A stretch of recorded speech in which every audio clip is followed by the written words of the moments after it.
Shalom Aleichem. Bapak Yahweh memberkati saudara sekalian. Pagi ini kita akan bersama-sama merenungkan firman Tuhan, yang tentu saja saya akan berikan satu tema yang masih tren saat ini, yaitu tentang COVID-19 atau coronavirus. Nah, ini saya kasih temanya coronavirus outbreak, ya, kejadian yang sangat luar biasa yang mendunia. Karena peristiwa ini bukan cuman hanya ada di Indonesia saja, tetapi juga ada di seluruh dunia.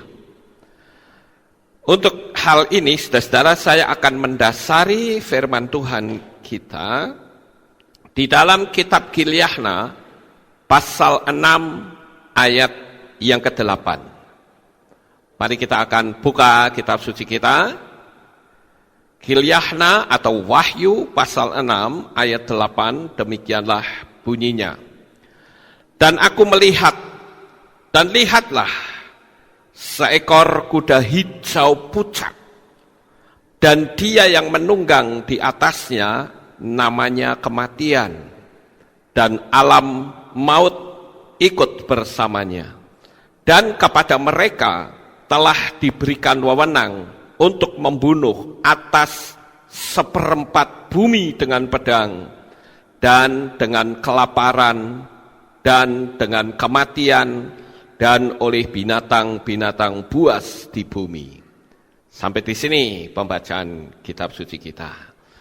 Saudara-saudara, kalau kita renungkan ayat ini, maka kita akan melihat bagaimana kekuatan dari seekor kuda hijau pucat.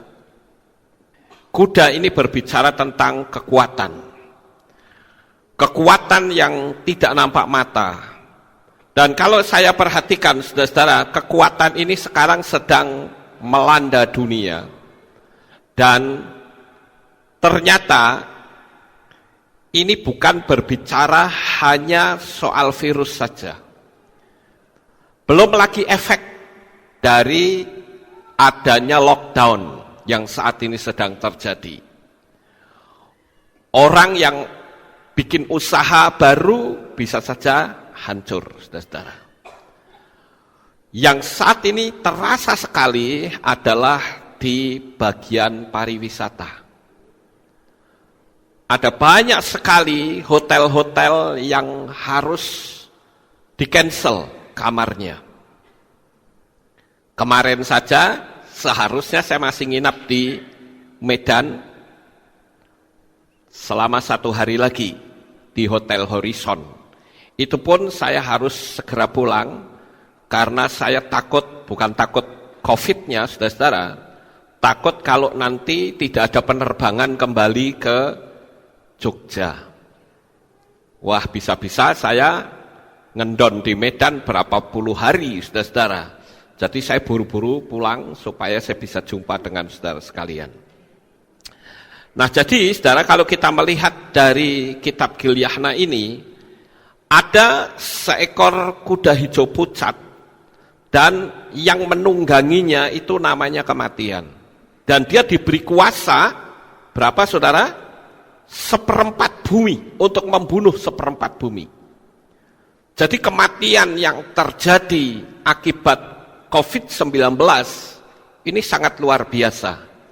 Karena bukan saja kematian karena virusnya itu, tetapi juga ada yang kematian karena ketakutan, tetapi ada juga kematian karena dia punya penyakit lain yang tidak bisa ditangani. Saya kemarin mendengar satu berita bahwa di salah satu rumah sakit di luar negeri, ternyata mereka memprioritaskan untuk orang-orang yang terkena virus. Jadi, bagi mereka yang kena stroke, itu nggak akan ditangani, saudara-saudara.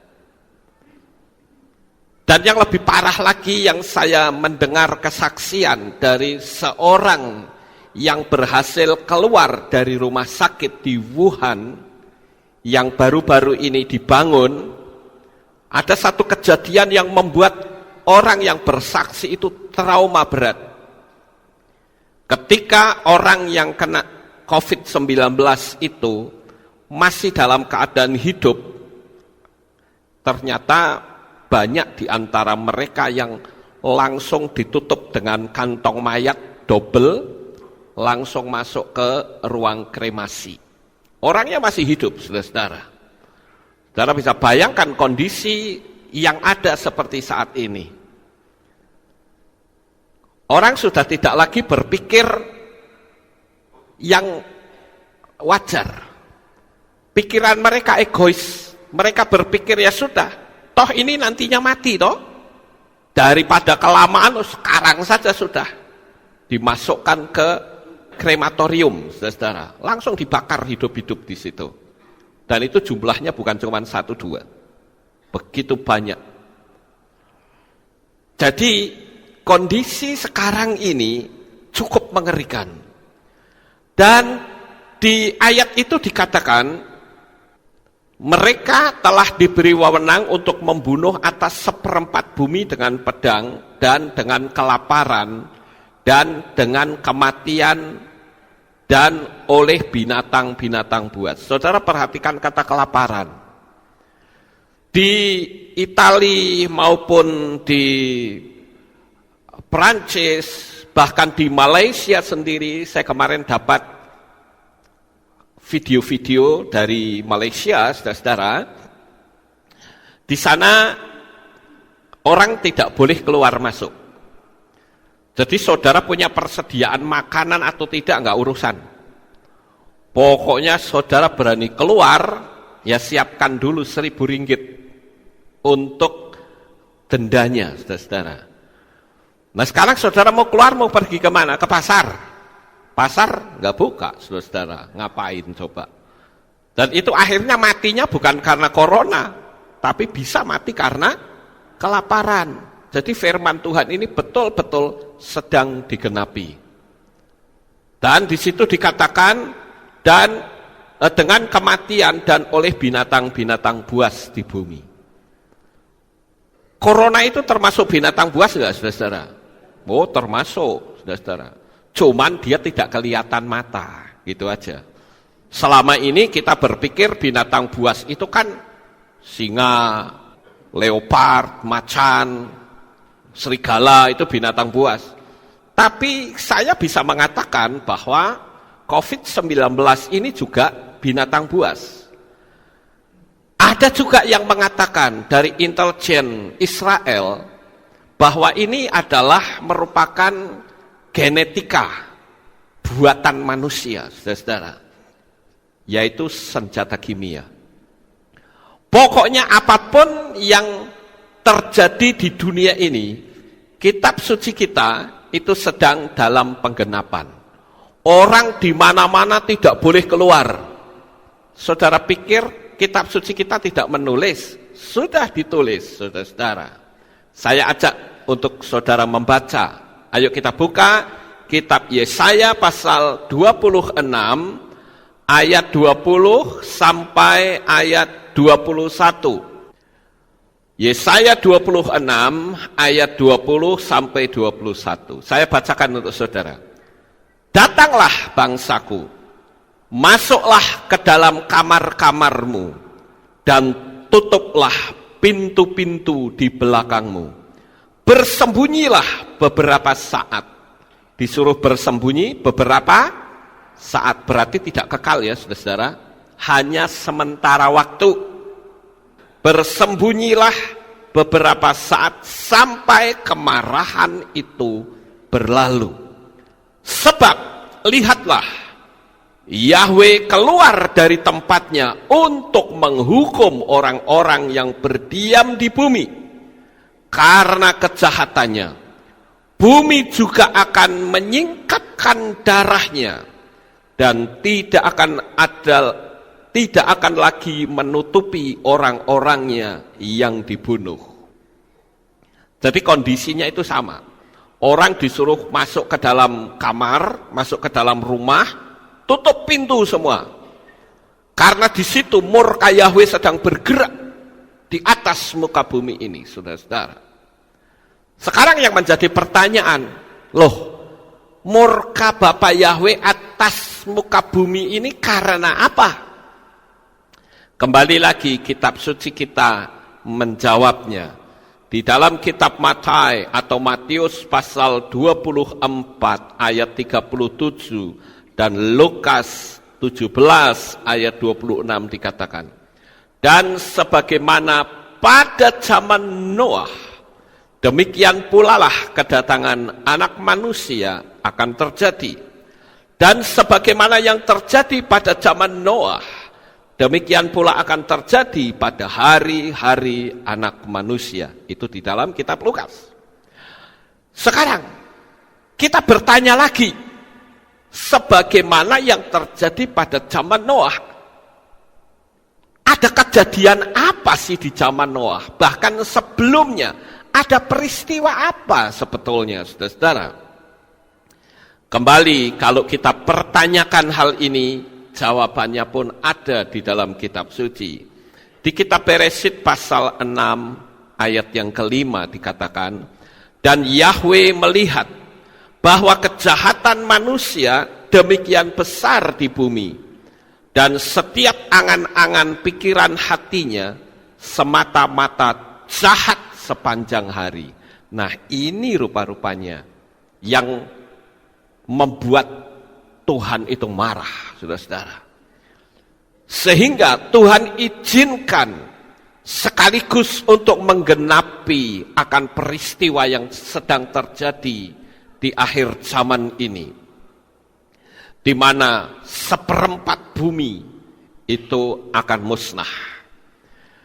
Sekarang kalau kita melihat, saudara-saudara, peristiwa yang sedang terjadi, saya ingin kita jangan panik.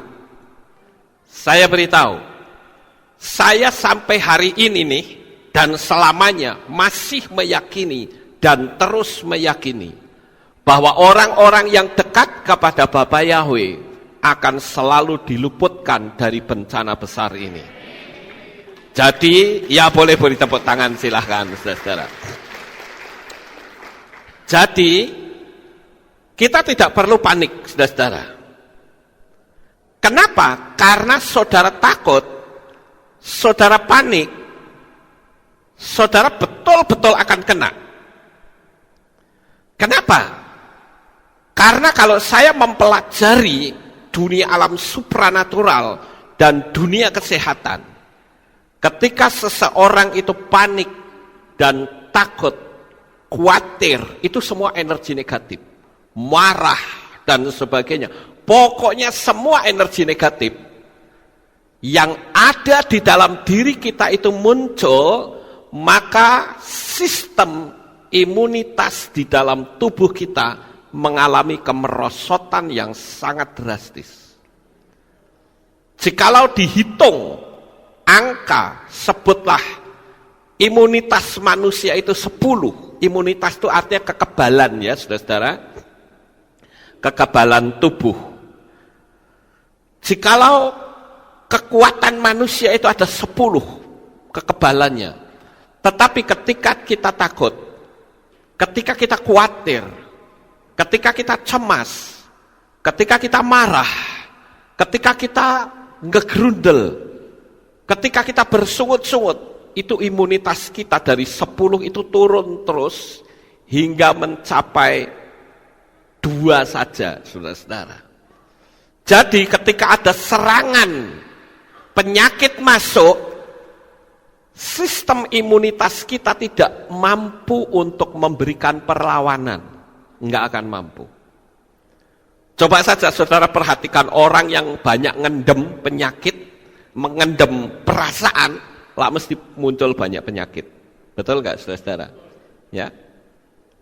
Apalagi kondisi sekarang, banyak sekali korban yang sudah berjatuhan. Ketakutan ini, saudara-saudara, karena bisa terjadi akibat mengakses berita-berita yang mengandung konten yang menakutkan, sehingga itu betul-betul memperlemah kekebalan tubuh kita.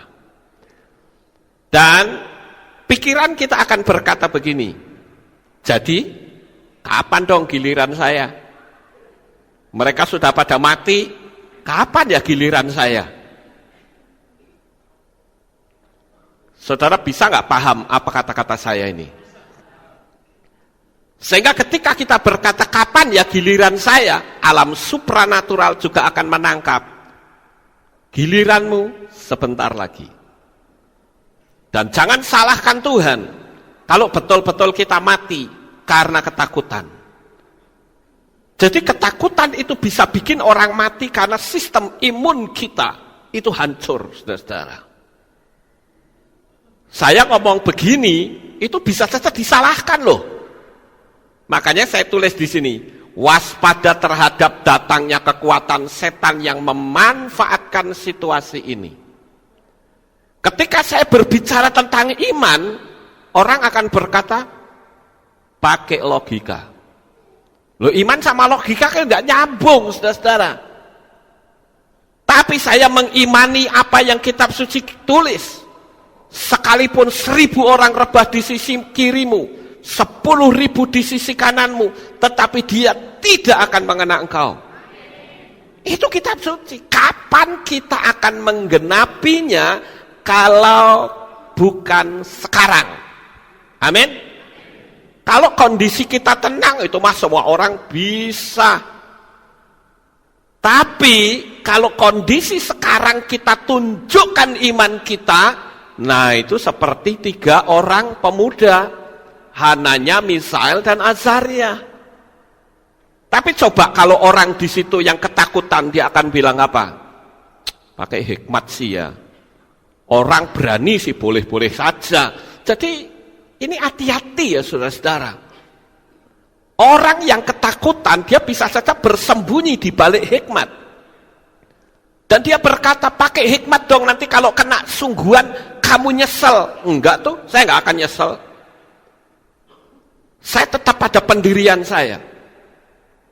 Karena saya takut imunitas saya akan hancur. Dan saya pasti akan mati kena itu, saudara-saudara. Tapi sekali lagi, ini setan sedang bergerak. Saya ngomong seperti ini pun bisa dianggap salah. Iya toh? Jangan sombong pertama. Jangan nyobai Tuhan yang kedua. Terus apalagi? Macam-macam lah, saudara-saudara. Lalu pertanyaannya, terus kapan kita menerapkan ayat ini? Hayo, pikir baik-baik, saudara-saudara. Kita mau menerapkan ayat itu ketika situasinya betul-betul kita terapkan ayat itu. Kalau keadaannya tenang mah gampang, saudara-saudara. Sama seperti saya ngomong, oh saudara nggak usah takut setan, semua orang mah bisa. Iya toh? Tapi coba kalau ketemu setan beneran, kapan saya bisa membuktikan ucapan saya tidak takut setan? Ayo, kapan? Ya saya pergi ke kuburan, baru orang tahu bahwa benar Pak Lukas tidak takut setan. Paham, saudara-saudara? Jadi kapan kita bisa menerapkan ayat ini? Ya sekarang. Paham, saudara-saudara? Jadi jangan diputar balik.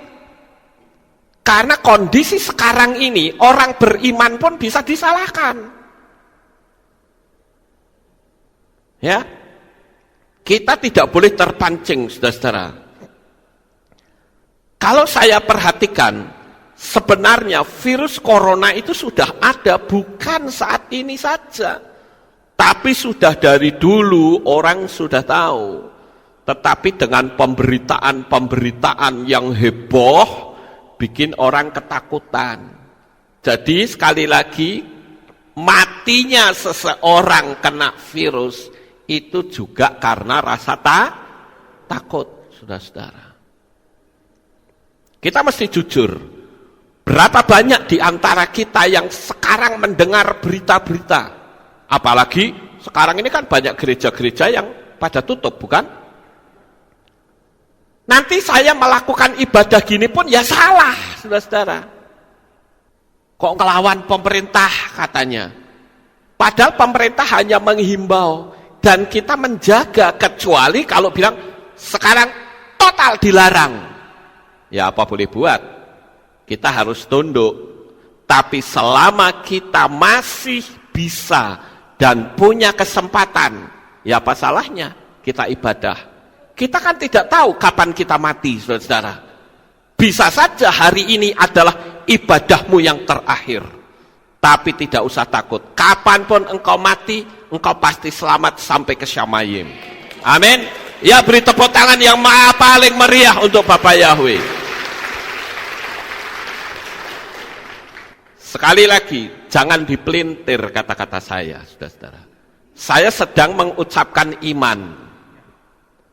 Nah, kalau saya mengucapkan iman dalam kondisi tenang, semua orang bisa. Tapi kalau mengucapkan iman di kondisi seperti sekarang, ini kita bisa buktikan, saudara-saudara. Ya. Jadi sekali lagi, selama belum ada larangan, kita akan terus ibadah. Kemudian yang biasanya enggak seneng mandi, ayo sekarang pada mandi semua, saudara-saudara. Loh, saya ngomong gini, banyak loh, kalau saya jabat tangan sama jemaat, dikira saya tidak mengamati satu-satu. Saya amati satu-satu, saudara-saudara. Orang yang masih di sana, baunya sudah kemana-mana. Maaf saja, saya harus ngomong, saya tabrak langsung begini. Ya, karena kapan lagi saya kalau tidak ngomong sekarang omongan yang paling tepat, saudara. Karena saya takut apa? Tersinggung, saudara-saudara. Padahal omongan saya benar atau tidak? Benar. Kalau mau ibadah, mandilah dulu. Ya, cuci tangan. Orangnya masih di sana, baunya amis sudah sampai ke hidung saya. Kok tahan gitu loh, bingung saya, saudara-saudara. Itu sebabnya saya katakan, saat ini ketika kita bisa beribadah, sekali lagi saya menerapkan ini bukan mau sok-sokan, tapi saya hanya akan tunjukkan, ini loh Tuhan, ini loh Bapak Yahweh, imanku itu ya kayak gini nih, gitu loh. Paham, saudara-saudara? Jangan dipelintar-pelintir, nanti kayak gini salah lagi, saudara-saudara. Katanya sok-sokan. Ini bukan mau sok-sokan. Sekarang saya ingin tanya, kapan kita bisa membuktikan iman? Ketika ada masalah. 3 anak muda, Hananya, Misael, Azaria, nama mereka sudah diubah dengan nama berhala, Sadrah, Mesah, dan Abednego. Mereka disuruh menyembah patung buatan raja Nebukadnezar, saudara-saudara. Dan pada waktu itu raja bilang begini, semua sembah patung buatan aku. Kalau tidak, akan saya lempar ke dalam dapur api perapian yang menyala-nyala. 3 pemuda itu, dia tidak mau. Dia hanya mau menyembah kepada Bapak Yahweh saja. Dan perhatikan pernyataan anak muda ini yang betul-betul menginspirasi saya. Dia berkata begini, aku tidak akan mau menyembah patung buatan tuanku raja, karena aku punya Elohim, dan andai kata Elohim tidak menolong saya, aku tetap tidak akan mau menyembah patung buatan Tuanku. Itu berarti iman yang teguh, saudara-saudara. Artinya dia tahu resikonya. Bahkan kitab suci menulis itu dibakar sampai berapa kali lipat? 7 kali lipat, saudara. Nah, kalau api dibakar 7 kali lipat, itu bayangan saya itu api las, saudara-saudara. Betul gak? Api las itu. Coba kalau ada orang yang pakai hikmat, dia bilang begitu, gimana? Mbok wis sih, Wong nyembah paling 1 detik saja kok susah amat. Kita pakai hikmat akal budi dong. Betul nggak kalau begitu, saudara-saudara? Orang bisa kan ngomong begitu? Tapi kapan iman bisa ditunjukkan kalau tidak saat itu, saudara-saudara? Jadi saya setidak-tidaknya sudah bisa menunjukkan kepada Bapak Yahweh, ini loh Tuhan imanku. Aku cinta Engkau, aku sayang padamu Tuhan. Dan saya percaya, kalau kita semuanya mencintai Bapak Yahweh, menyayangi Dia dengan segenap hati, tidak ada satupun yang terkena COVID-19. Nggak akan, saudara-saudara. Haleluya. Jadi, siapa yang menjaga diri pasti selamat. Saya akui bahwa COVID-19 ini, dia tidak mengenal agama. Dia tidak mengenal ras. Dia tidak mengenal suku. Pokoknya siapapun manusia yang punya imun yang lemah, dia pasti akan kena. Nggak peduli saudara percaya Bapak Yahweh atau tidak. Makanya saya besarkan hati saudara seperti pagi ini. Saya gembala jemaat di sini. Kalau saya ikut-ikutan yang lain, waduh lah saudara lemah semua bagaimana saudara-saudara. Ya, jadi saya memberitahukan seperti ini. Sekalipun saya tahu resiko saya berbicara seperti pasti dikritik orang dengan kata-kata sombong, mencobai Tuhan, sok beriman, ya bisa saja, saudara-saudara. Tapi itu sebuah risiko. Saya punya prinsip, kapan saatnya saya membuktikan iman saya? Bukan saat dalam keadaan tenang, tapi saat kondisi seperti sekarang. Kita bersyukur kalau saat ini kita masih bisa ibadah. Dan saya sangat respect, ya, dengan kehadiran saudara pada sore hari ini. Justru di kondisi-kondisi sekarang, selama kita masih bisa ibadah, kita ibadah, saudara-saudara.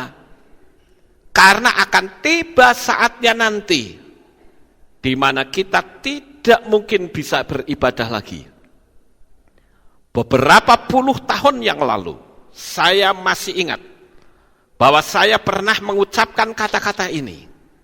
Bahwa akan tiba saatnya nanti di mana kita tidak akan bisa beribadah lagi, berkumpul bersama.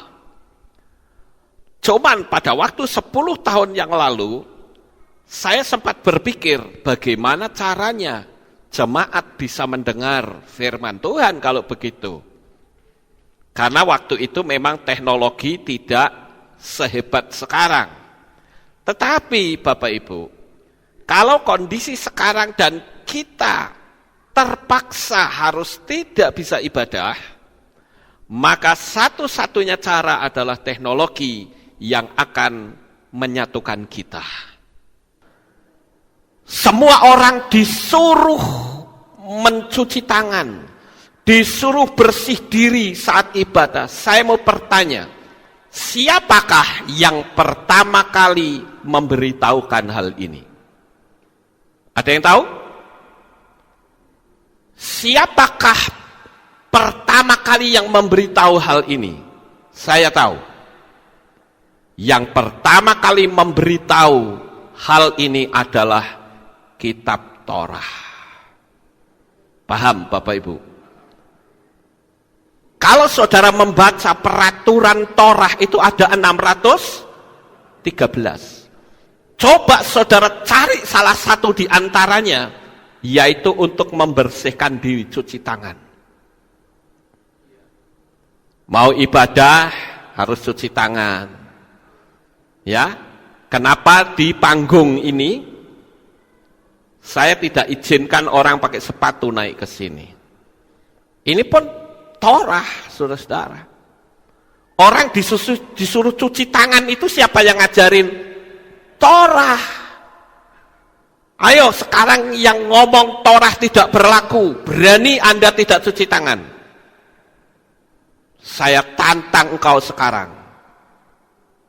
Yang ngomong katanya Torah tidak berlaku, Torah sudah dibatalkan. Ayo, jangan cuci tangan sekarang. Berani atau tidak? Kondisi seperti sekarang, Torah harus digenapi. Cuci tangan yang bersih. Bila perlu, yang bau-baunya amis, mandi yang bersih. Sampai saya saking gemesnya tak pikir ke wong poku tak adusi dhewe apa ya. Gerujuk sisan pakai sabun yang banyak, saudara-saudara. Belajar, nanti kasih tahu teman-temannya yang nggak pernah mandi itu. Ya, sekarang saatnya kita menggenapi Torah. Amin. Makanya saya perlu memberitahu kepada saudara bahwa kalau seluruh Indonesia mengalami lockdown, saya tahu risikonya besar. Presiden Jokowi sampai hari ini belum melakukan lockdown. Karena yang namanya lockdown orang nggak bisa keluar masuk loh, saudara-saudara. Saudara keluar mesti didenda. Saya dengar di Italia orang keluar dendanya berapa? 60 juta. Berani keluar. Lah sekarang kalau saudara lapar, mau beli makanan gimana? Ya nggak boleh keluar. Keluar Anda didenda 60 juta. Makanya tadi ayat bilang apa? Ada yang mati kelaparan. Kondisi zaman modern orang mati kelaparan ya sekarang, saudara-saudara. Orang kaya raya tapi tidak bisa makan ya sekarang. Jadi saatnya kita semakin dekat kepada Tuhan. Saya menyadari bahwa saat ini kegoncangan ekonomi sedang terjadi di mana-mana. Dan saya katakan nih, setan memanfaatkan situasi ini. Ada orang yang memanfaatkan situasi dengan minta donasi kemana-mana. Kami relawan A, relawan B, relawan C. Ayo kirim donasi. Padahal untuk diri sendiri. Keegoisan orang sudah semakin merajalela. Saya melihat di YouTube kemarin, ada orang di China yang kejangkit virus corona. Dia sudah berpikir gini, saya pasti mati. Kenapa? Karena sudah tidak lagi bisa ditangani, karena rumah sakit penuh. Jadi karena saya mati, saya nggak mau mati sendiri. Saya akan tularkan kepada orang lain. Biarin mati bareng, mati sisan kabeh. Kan ngeri, saudara-saudara. Orang egois, setan memanfaatkan hal ini. Termasuk saat saya berbicara iman seperti pagi ini. Itu pun bisa dimanfaatkan setan, saudara-saudara. Orang yang tidak ibadah bisa saja kepahitan dengan saya. Kenapa dianggap, oh Pak Lukas kayak nyindir aku, kurang ajar kayak. Bisa saja, saudara-saudara. Makanya saya tidak mau berbicara apapun, saya tutup mulut sekarang. Orang tanya, saya jawab. Nggak tanya, saya diem. Karena saya ngasih tahu juga bisa salah sekarang ini. Tapi saya memberitahu di sini, karena saudara hadir, saya wajib memberitahu, saya menyayangi saudara semua. Gitu. Jadi hati-hati, saudara-saudara. Kita juga melihat bahwa kondisi seperti sekarang dimanfaatkan juga oleh perusahaan-perusahaan. Orang yang jualan sanitizer, laku nggak sekarang? Oh laku. Yang harganya mungkin 20.000 jadi berapa? 90.000. Orang yang jualan masker laku nggak sekarang? Laku. Orang yang tadinya tidak peduli dengan kebersihan sekarang mulai peduli dengan kebersihan. Tapi sekali lagi saya ingatkan, hei saudara-saudara, ini perintah Torah supaya kita bersih. Amin. Jadi berhati-hatilah. Ada juga yang memperkeruh situasi dengan berita-berita bohong yang menakutkan. Jadi hati-hati. Kalau kita mengakses berita yang menakutkan, imun kita mulai turun. Ingat loh, imun kita mulai turun. Dan virus corona tidak kenal agama. Virus corona tidak kenal ras. Virus corona tidak kenal Anda percaya Bapa Yahweh atau tidak. Pokoknya kalau kita tidak berada pada role atau jalurnya Tuhan, Anda pasti kena. Jadi sekarang jaga kesehatan, amin. Yang bersih, ya kalau mau makan cuci tangan. Selesai makan cuci tangan. Saya kadang suka melihat ya, ada orang kalau makan pakai tangan. Senang siapa di sini yang makan senang pakai tangan? Saudara, angkat tangan. Wah, itu katanya apa? Katanya sendok alamiah katanya. Loh, saya nggak nyalain, saudara. Tapi kalau sudah makan, cucilah tangan. Tapi kadang cucinya saya perhatikan. Sorry ya, agak sedikit nyinggung, saudara. Buka keran, ucuk, selesai. Coba cium tangan saudara, masih bau amis atau tidak? Masih bau atau tidak? Masih. Saya jujur, sorry kalau saya bilang, jijik saya, saudara. Sorry, saya ngomong seperti ini, mungkin di telinga saudara tidak nyaman. Mau makan pakai tangan, silahkan. Saudara anggap itu sendok alamiah, silahkan. Tapi cucilah pakai sabun, gitu loh. Jangan cuman ucuk, selesai. Isi amis tangan saudara itu. Paham gak saudara? Halo, yang suka makan pakai tangan? Saya terus terang kalau makan pakai tangan ya, tangan saya nempel di makanan saya, gila saya, saudara-saudara. Terus terang aja saya harus pakai sendok. Nggak ada sendok pakai suru, ya. Nggak ada sendok, adanya garpu, ya oke lah pakai garpu. Kalau pakai tangan, sorry, saya tidak bisa. Tapi saya bukan ingin menyamakan saudara dengan saya, tidak.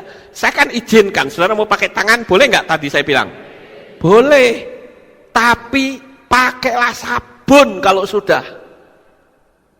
Apalagi kalau makan, nggak pakai sabun, cucinya, nyetir lagi pakai mobil saya, ampun dah. Saya mau larang katanya kok gimana, nggak dilarang kok nanti, gila ya toh. Cobalah mulai bersih diri, ini adalah perintah Torah. Amin, Bapak Ibu. Oleh karena itu, saudara, sekali lagi, ketika kita mengalami takut, gelisah, marah, khawatir, cemas, itu aura manusia itu turun drastis. Kemudian juga kekuatan antibodi kita itu juga mengalami penurunan. Kemarin pada waktu saya di Medan, saudara-saudara, saya berjumpa dengan seorang ahli dalam soal kesehatan. Kebetulan saya duduk di situ, ada seorang ahli, saya tidak perlu sebut namanya. Saya berbincang-bincang dengan beliau dan dia bilang, saya tanya, Bapak tugasnya di mana? Atau Bapak sebagai apa pelayanannya? Dia bilang, saya sebagai pendeta. Tetapi saya punya tugas sebelum saya menjadi pendeta. Saya bekerja di pekerjaan umum. Kerjanya apa, Pak? Saya bekerja di sebuah ruang isolasi. Dan dia bilang, Pak Lukas tahu nggak? Ruang isolasi itu adalah ruangan yang paling berbahaya.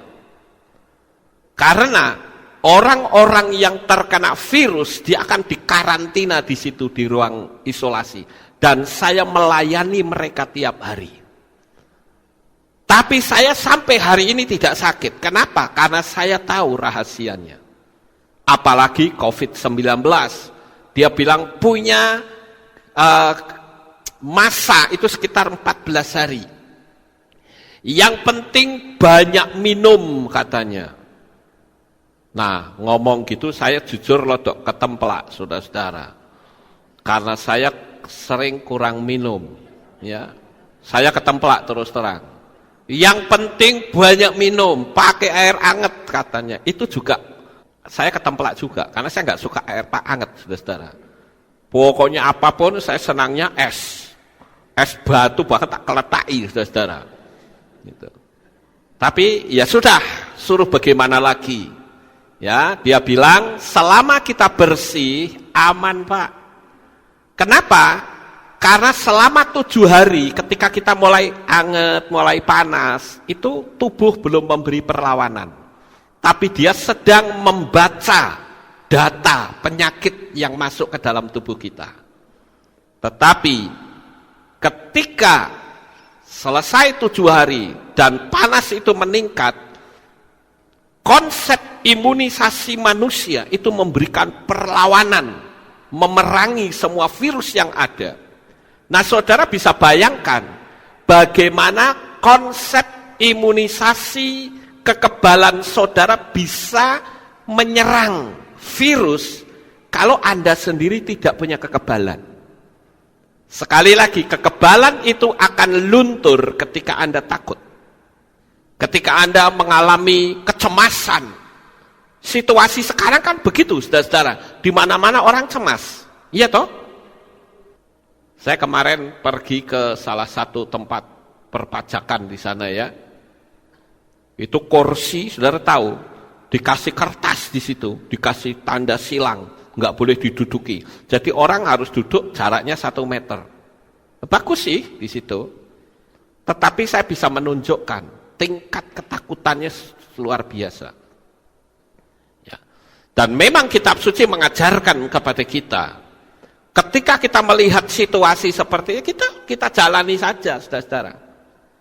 Wong kita mati hari ini, mati besok, mati lusa ya padha wae. Tapi ucapan saya ini bisa salah enggak? Bisa. Jadi tinggal menempatkannya seperti apa. Lah kalau saya tidak pakai kata-kata yang membangun saya sendiri, saya kan sekedar nge-share kepada saudara. Kalau saya dihinggapi ketakutan sampai hari ini, engkau tidak akan pernah memanggil nama Yahweh. Sekali lagi, kalau saya dihinggapi ketakutan sampai hari ini, engkau tidak pernah memanggil nama Yahweh. Karena saya akan memproteksi diri untuk saya tidak memanggil nama yang kudus. Tetapi saya bersyukur di tahun 2000, Tuhan beri keberanian saya luar biasa. Saya tidak urusan apapun resikonya. Karena saya menyadari, saya hidup, saya bisa makan, dikasih makan sama saudara. Kalau saya diberi makan oleh saudara secara hukum fisik, dan saya biarkan Anda tersesat, saya jahat di mata Tuhan, saudara-saudara. Makanya saya bilang, saya tidak peduli apapun resikonya. Itulah yang saya katakan keberanian ditempatkan pada porsinya yang benar.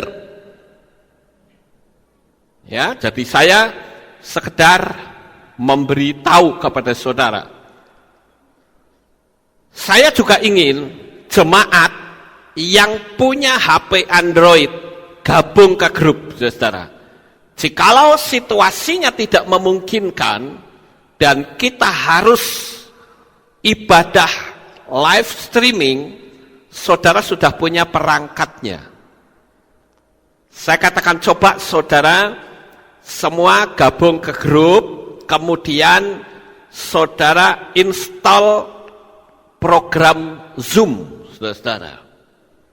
Install program Zoom. Kalau saudara tidak tahu caranya, saudara pergi ke ke YouTube. Kemudian saudara ketik di sana cara install Zoom yang berbahasa Indonesia sudah ada. Nanti di situ saudara akan diajari. Ya. Nanti saudara juga akan diajari bagaimana ketika kita mau meeting bersama, ibadah bersama pakai live streaming. Begitu saudara-saudara. Kemudian saat ini saya perlu memberitahu kepada saudara sekalian agar nanti kalau saudara keluar dari tempat ini nggak usah komen sing macem-macem. Amin. Ingat, situasi seperti sekarang sedang dipakai oleh setan. Karena kalau saudara macem-macem komennya, nanti saudara apalagi menyinggung orang, ya, merasa tersinggung. Emang kamu pikir aku tidak berani? Aku berani juga loh. Nah, nanti akhirnya jadi bertengkar. Nggak usah lah, lebih baik nggak usah komen apapun. Jadi sebaiknya netral saja di dalam menyikapi kondisi yang ada. Artinya jangan terlalu ketakutan karena berita seperti sekarang yang sedang simpang siur. Selama tidak ada larangan, ya kita tetap beribadah seperti biasa. Ya, dan sekali lagi jangan komen yang macam-macam. Nanti orang bisa saja menyalahkan saya, pendetone sapa sih kae? Sombong amat kamu. Wah, akhirnya kan saya juga yang kena, saudara-saudara. Ya. Nah, sekarang saya juga perlu memberitahu kepada saudara bahwa kondisi seperti sekarang kita harus banyak berdoa. Amin. Dan saya perlu ingatkan bagi saudara yang mendengarkan saya, yang bilang bahwa perjanjian baru itu bullshit, Anda akan bahaya. Kenapa? Karena sekarang waktu betul-betul dipersingkat. Amin. Ini waktu 1 jam cepat loh, saudara-saudara. Masa yang sukar juga sekarang sedang rame-ramenya di mana-mana, seluruh dunia. Kemarin Pak Jameson memberitahu di Australia orang berantem gara-gara berebut tisu. Pertanyaannya, kan Jameson kemarin bilang kan, opo kaitane antara tisu dengan virus corona? Tahu nggak ada yang bisa jawab? Kenapa ribut hanya masalah tisu? Nah, karena kalau beol nggak ada air, pakainya tisu dilepet-lepet ke saudara-saudara. Iya toh? Lah ndak punya tisu ya kepret saudara-saudara.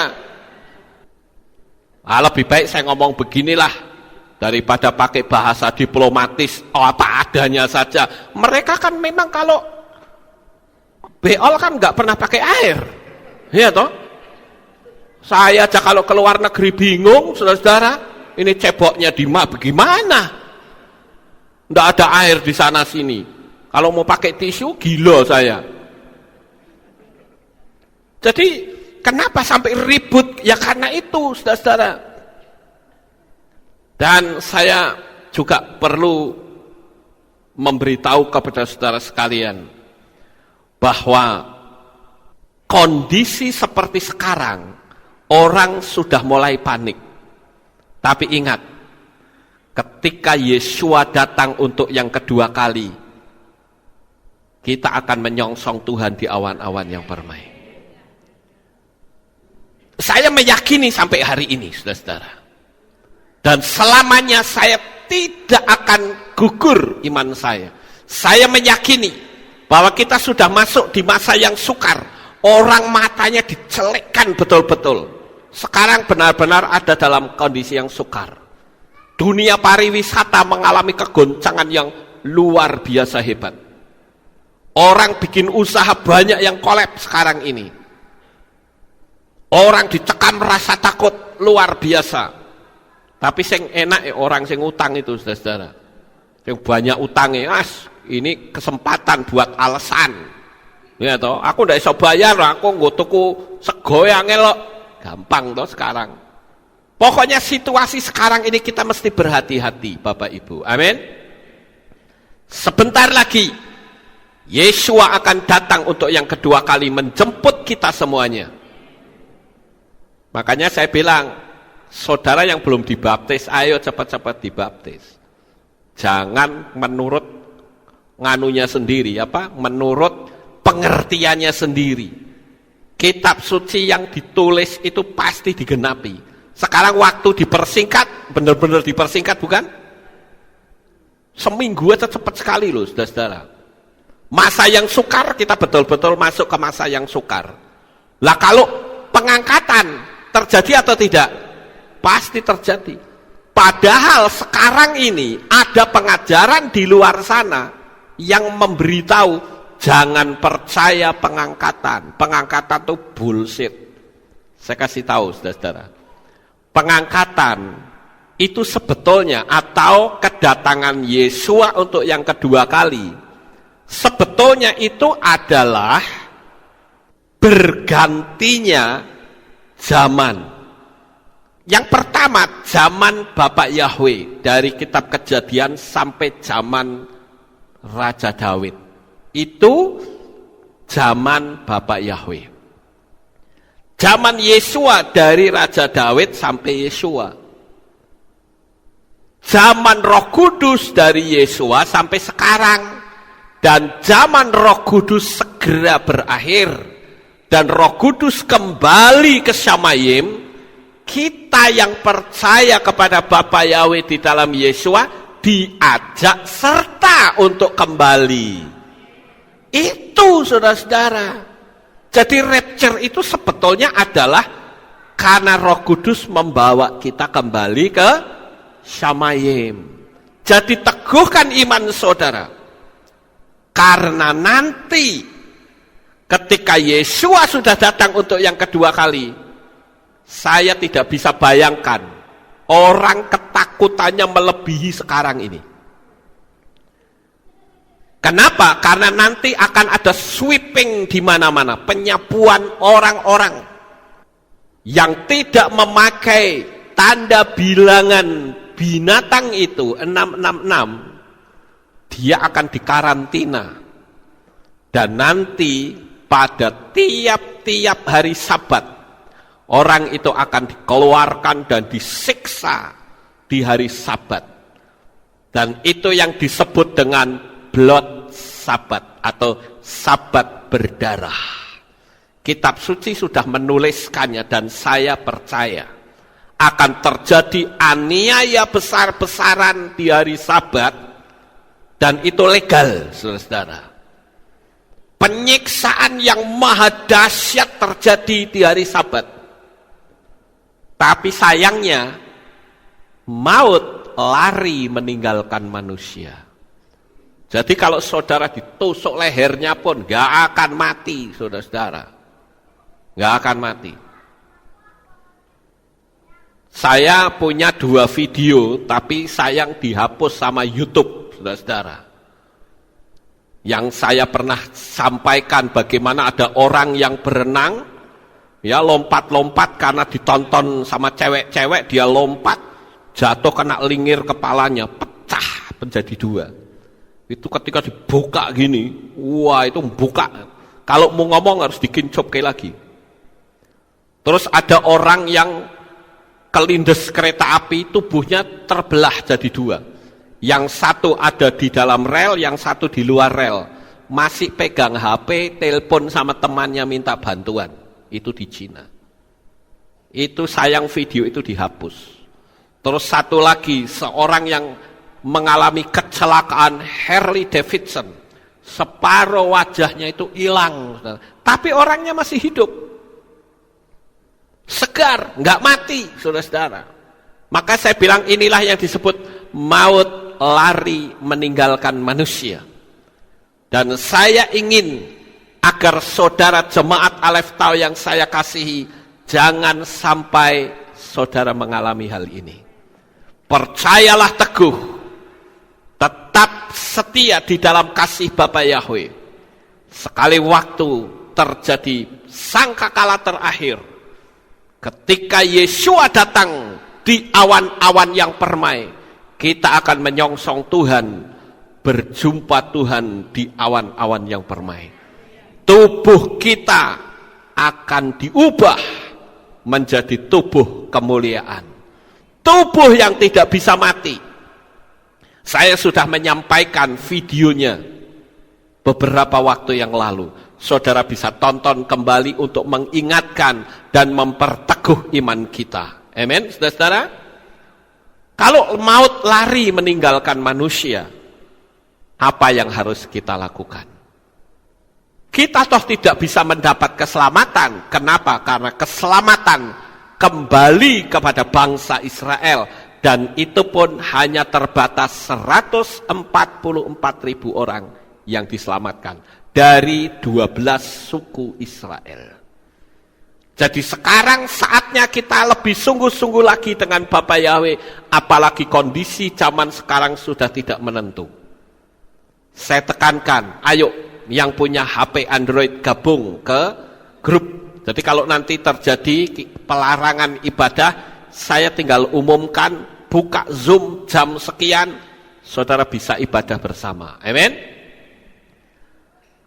Saya perlu memberikan sedikit masukan tentang bagaimana pencegahan COVID-19, saudara-saudara. Saya kemarin mendapatkan video cukup bagus, saudara, yang saya pikir cukup menarik untuk kita tonton.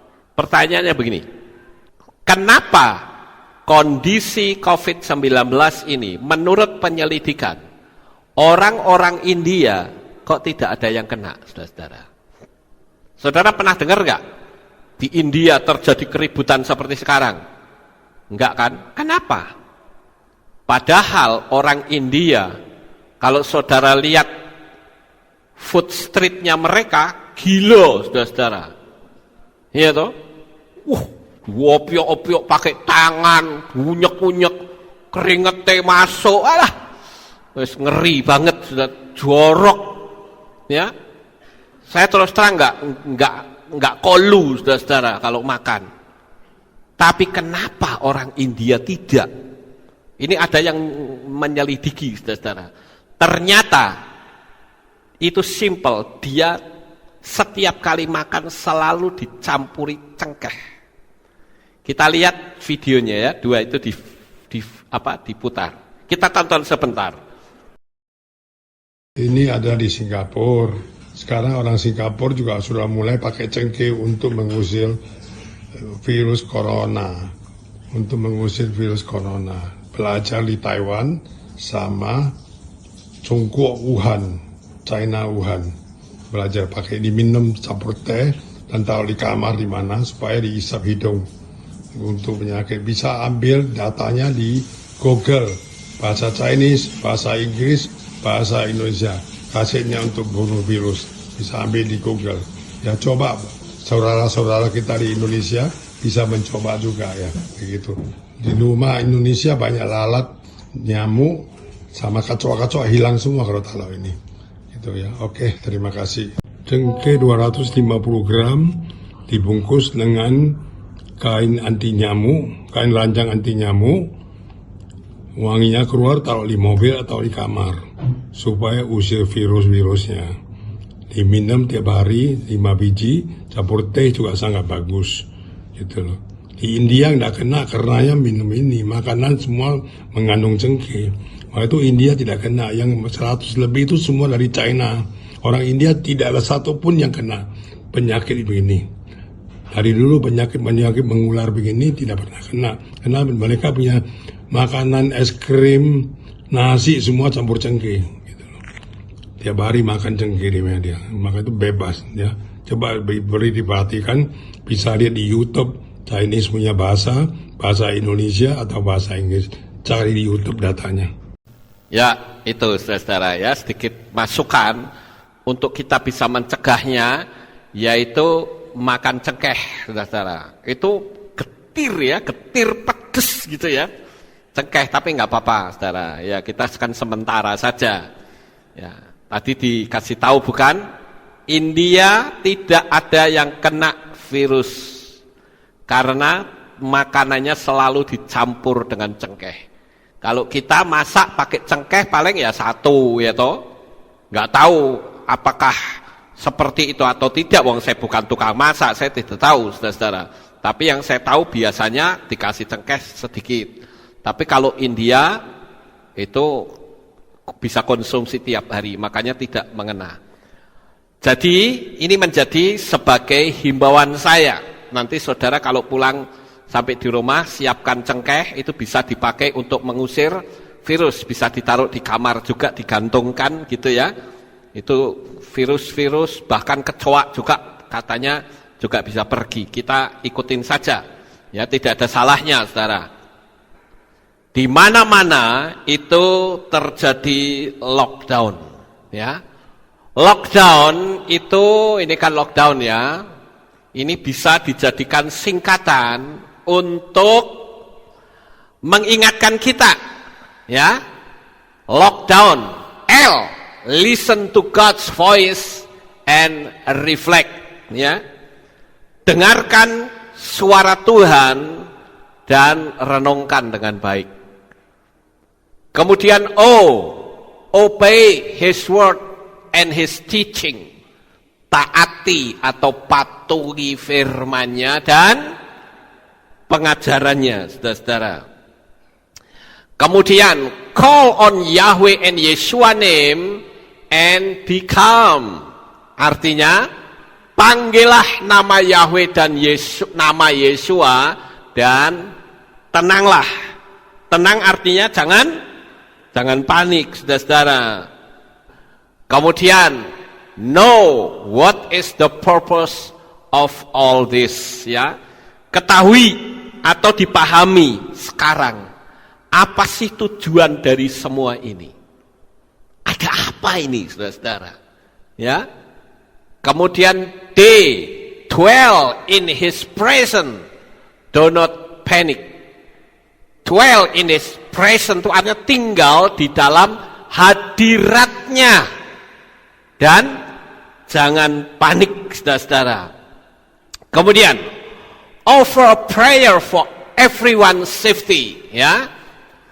Kemudian kita panjatkan doa untuk keselamatan semua orang. Kemudian wait and be patient. Tunggu dan bersabarlah. This too shall pass over. Karena ini semua akan berakhir. Dia akan lewat, saudara-saudara. Kemudian nurture our personal relationship with Him. Ya, jadi kita disuruh memelihara hubungan pribadi dengan Dia, relationship with Him. Ya, hubungan pribadi dengan Dia, dengan Bapa Yahweh. Jadi saya ingin ajak saudara untuk berdoa. Saya ingin lockdown ini jangan bikin kita ketakutan. Singkatan ini menjadi acuan untuk kita, Bapak Ibu. Amin. Kemudian yang berikutnya, kalau kita melihat kata corona ini kita coba mainkan angka gematria. C itu 3, O 15, R 18, O 15, N 14, A itu 1. Corona. Ternyata jumlah corona ini 6 huruf. Dan jumlah nilainya itu ada 66.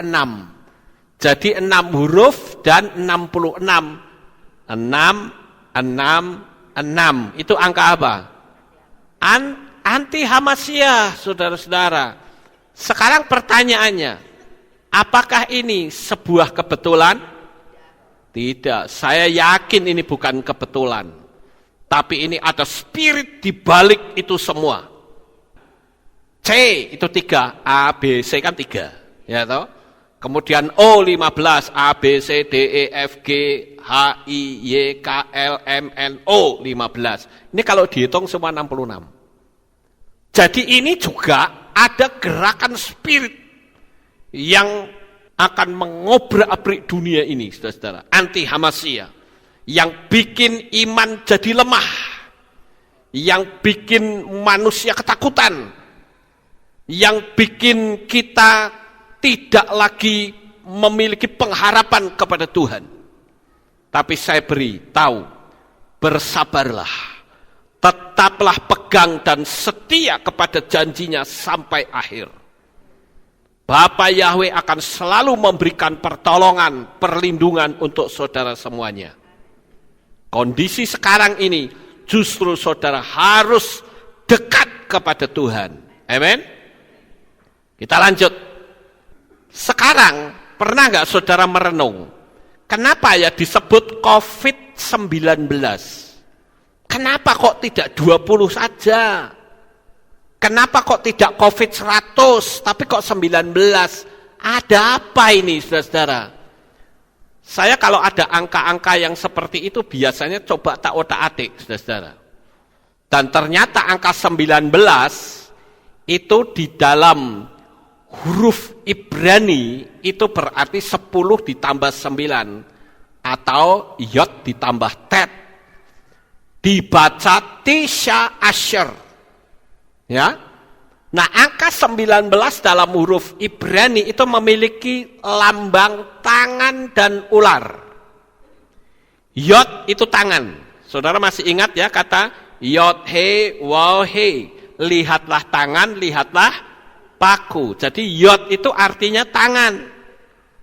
Sementara Tet itu simbolnya ular, saudara-saudara. Pertanyaannya, apakah ini sebuah kebetulan? Saya yakin tidak. Dan ini bisa saya artikan bahwa energi spirit of anti-Hamasia itu ibarat seperti ular yang memeluk, kayak tangan yang memeluk, saudara-saudara. Dan itu akan gencet manusia dimanapun berada. Tetapi sekali lagi, saudara tidak perlu takut. Ada Bapa Yahweh yang selalu menyertai saudara. Kalau saya menulis seperti ini, saya kasih tahu begini, setan ngerti nggak kira-kira? Tahu. Dan setan bilang kurang ajar itu Pak Lukas. Kedokku dibongkar habis-habisan. Sekarang setan cari orang. Siapa ya kira-kira orang yang bisa untuk mengcounter ucapannya Pak Lukas nih? Ya cari orang yang benci saya. Sehingga orang itu dibisiki sama setan, omongin Pak Lukas. Atau bikin komen, itu Pak Lukas itu cocokmologi, saudara-saudara. Dicocok-cocoki. Ada yang cocokologi. Barusan ada orang yang ngomong sama saya begini, Pak, bagaimana cara saya untuk mengcounter orang yang ngomong Pak Lukas katanya cocokologi. Cocokmologi. Saya bilang mau cocokmologi kek, mau cocokologi kek, nggak usah diladeni orang kayak gitu. Kenapa? Karena ya memang ilmunya sampai di situ, saudara-saudara. Orang itu pasti tidak akan ngerti bahwa kalau kita sudah bicara huruf Ibrani, itu ada 3 unsur di dalamnya. Unsur yang pertama adalah filosofi dari semua huruf. Filosofi, misalnya Alef. Alef itu artinya divine, something divine, sesuatu yang ilahi. Bet itu artinya rumah. Gimel itu artinya onta. Dalet itu artinya pintu. Itu filosofinya. Dan huruf Ibrani bukan cuman filosofi yang dia miliki, tetapi simbol, saudara-saudara. Alef itu simbolnya kepala sapi, yang artinya kuat. Makanya Alef itu punya arti cukup banyak. Bet itu gambarnya rumah. Gimel gambarnya onta. Dalet gambarnya pintu. Jadi itu adalah simbol. Dan huruf Ibrani bukan cuma filosofi saja, tetapi juga simbol dan satu lagi nilai gematria. Seperti sit-sit yang saya pakai ini kalau dihitung pakai angka gematria akan membentuk huruf Yahweh Ehad. Lah kalau orang ilmunya nggak sampai di situ, ya bisane mengolok-olok, cocokmologi, cocokologi. Saya bilang biarkan saja, Emang gue pikirin. Ya memang ilmunya dia sampainya di situ. Jangan kita malah ngamuk sama mereka. Kita justru kasihan. Mereka kok belajarnya cuman nggak tahu kenapa, atau dasarnya itu benci saya atau apa, saya tidak tahu, saudara-saudara. Tapi saya katakan jangan dilayani orang-orang yang model kayak gitu. Jangan sampai menurunkan level kita yang sudah tinggi. Hanya karena kita dihina, biarkan saja. Emang gue pikirin, kalau saya dihina, saya tenang-tenang saja. Saya tidak akan menurunkan level saya di levelnya dia. Memang dia bisanya seperti itu, ya sudah kita maklumi. Amin, Bapak Ibu. Nggak usah kita lawan. Paling, oh Pak Lukas cocokmologi. Oh iya, digituin saja kan wis meneng. Iya toh, daripada kita layani. Betul nggak Bapak Ibu? Malah kita kesel dewe. Biarkan saja, ilmunya sampai di situ kok kita malah memaksakan dia, ya tidak bisa. Orang ilmunya anak SD sama universitas ya beda, betul enggak Bapak Ibu? Ya, jadi nggak usah kita ngotot, kudu bisa. Nanti kan lama-lama dia ngerti sendiri. Kan gitu. Orang itu pakai talit atau tidak? Kalau dia pakai talit, pakai sit-sit atau tidak? Dia paham nggak sit-sit itu artinya apa? Sit-sit itu ada hitungan angka gematrianya seperti apa? Dia nggak ngerti, karena memang nggak sampai. Jadi sekali lagi, setan itu tidak suka kedoknya terbongkar. Makanya dia bisikkan pada orang-orang yang bisa dipakai dengan berkata, jangan percaya, itu cocokmologi. Biarkan saja. Amin, Bapak Ibu. Jadi malam hari ini, saya perlu memberitahu kepada saudara, jangan takut, jangan bimbang. Terus maju setia kepada Bapak Yahweh. Kalau ternyata akan tiba saatnya kita tidak bisa ibadah, kita punya grup, saudara bisa lihat grup sewaktu-waktu, jikalau ada pengumuman penting dari saya. Ya Bapak Ibu, selama kita masih bisa ibadah, kita akan terus ibadah. Ya, jadi saya ajak kita bersama-sama berdoa, percayalah bahwa Bapak Yahweh selalu memberikan perlindungan untuk saudara sekalian. Sukses besar untuk saudara, Bapak Yahweh memberkati. Haleluya.